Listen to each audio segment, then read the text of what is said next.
Hello guys, for today's video, naglinis dahil kami sa exhaust fan. Ayan, malinis na guys. Grabe, talaga kadumi-dumi yan guys. Tapos yung ginawa namin, tinanggal namin muna yung ayan, tinanggal namin yan. Grabe talaga yung alikabok guys. Siguro mga 10 years na siguro to hindi alinisan, or hindi kaya sa pagbili nito hindi talaga ito nalinisan ever since. At tingnan nyo naman ang dumi-dumi. Tsaka namilipit na talaga yung ano niya, yung dumi na dikit-dikit na. Ginamitan ko siya ng brush at saka yung foam na yan, bali hindi ko na yan ginagamit sa pinggan kasi ano na yan siya, bali panglinis na sa CR pagkatapos basta malambot na siya. Ayan na siya guys. Tapos dito na naman tayo. Natakot ako niyan kasi may trauma kasi ako sa yung sa electricity. Kasi nung dati, nung natrabaho ako, nasobrahan ako linis. Tapos akala ko nga mamatay na ako eh. Kasi naglinis ako doon sa CR doon. Tapos nahawakan ko pala yung wirings. So ngayon, takot ako niyan. So gumamit kami ng vacuum. Yung vacuum na yan is para yung sa taas, ay yung sa talaga, yung sa ilalim. Sa ilalim is yan, makuha talaga yung mga nakadikit na dumi. Tapos yung filter niya malinisan talaga. Ayan grabe talaga kaya kadumi-dumi. Kasi gusto namin makahinga ng malalim. Siyempre gusto ko malinis yung CR kasi dyan ako nagsusulat, dyan ako minsan sumasayaw, kumakanta. Ang hindi ko lang nagawa dyan is kumakain. Kaya nga pala tinawag yan na comfort room kasi dyan talaga ako nagko-comfort. Pero sa CR na to, hindi pa ako umiyak-iyak. Hindi tulad doon sa dati namin tinitirahan. Doon, palagi na ako umiyak doon kasi palagi kami doon. Hala, umuulan pala guys.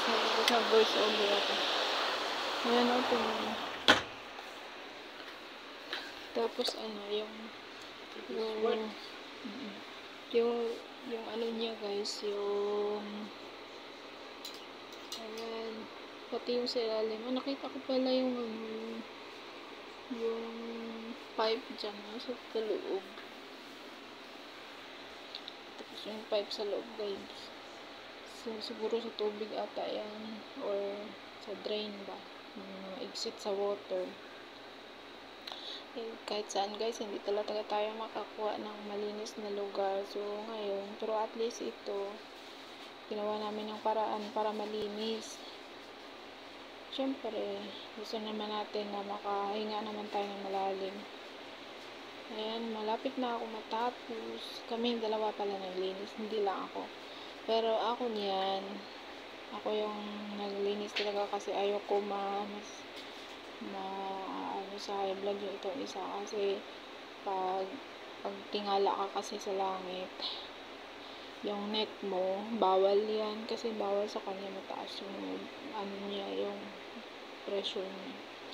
So ngayon siya lang yung pag naghawak ng flashlight, tapos yung naglinis sa towel para ibigay niya sa akin.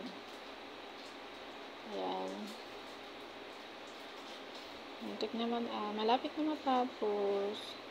O diba, grabe talaga kadumi-dumi niyan dati. Ayun. Tapos, ito na, ipakabit ko na ulit yung fan. Ayan guys, sa una, hindi ko talaga nagawa.